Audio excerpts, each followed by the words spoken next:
back-to-back games that got away from you guys. This one you guys were at least competitive in throughout. When do you think this one got away from you? It felt early second half. You could probably argue it was middle to late. I was worried about rebounding going into the game.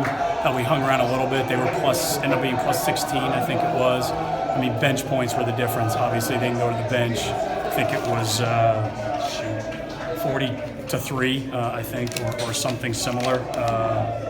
42-3 in bench points. I just think, unfortunately, we just ran out of gas. We turned all over the ball 12 times in the second half, 3 times the first half. I thought our guys actually competed and played hard and rallied and responded maybe to where we were at. But UNLV just was a better team and is a better team right now. The defensive effort in the second half, how much of that are you going to chalk up to looking like they ran out of gas, like you just mentioned, and how much of it is guys that maybe mentally or for whatever reason just weren't defending very well?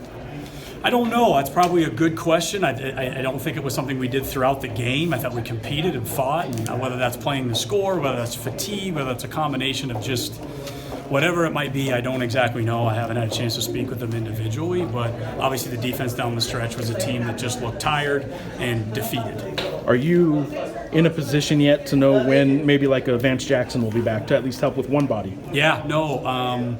It sucks when your 3 best rebounders are out of the lineup, unfortunately, for right now, and they really hurt us on the glass. I think in the first half, we ended up with a 3-point deficit, and you can't come in with a 3-point deficit with the way we played, the stops we were able to get, the scores we were able to make. We made some tough shots, and to come in at half down 3 was hard. That should have been an up 8 kind of scenario, but the rebounding just really hurt us, and then obviously hurt us throughout the second half as well. They had one guy go off he ended up with 35, I think.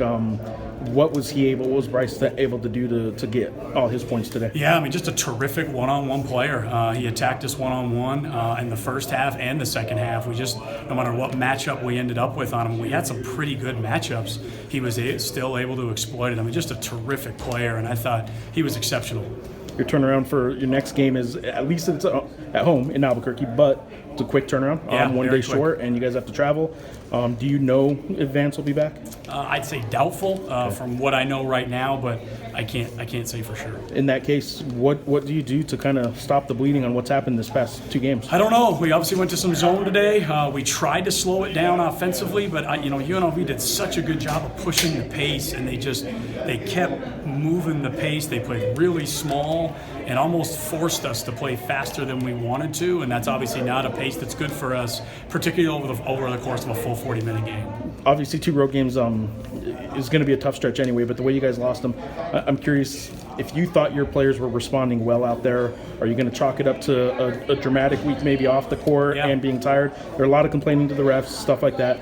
Are you okay with the way your players reacted to what was happening out there? No, I'm not. I'm not going to say it was great. I do think, unfortunately, Jaquan gets a lot of attention, a lot of contact. He's a big guy, and I think that hurts him sometimes. And we need those calls. That's the reality of it. They're much more important to us now than maybe they were before, because our margin for error it's non-existent, and we're similar to maybe a place we were at last year, where we are undermanned and we are playing teams that are deeper and faster and maybe even better. So we have to play a perfect game, as I just going to mention to these guys, and we need those calls. And unfortunately, if they don't go our way, they can lead to kind of stretches and runs against us that are hard for us to overcome right now.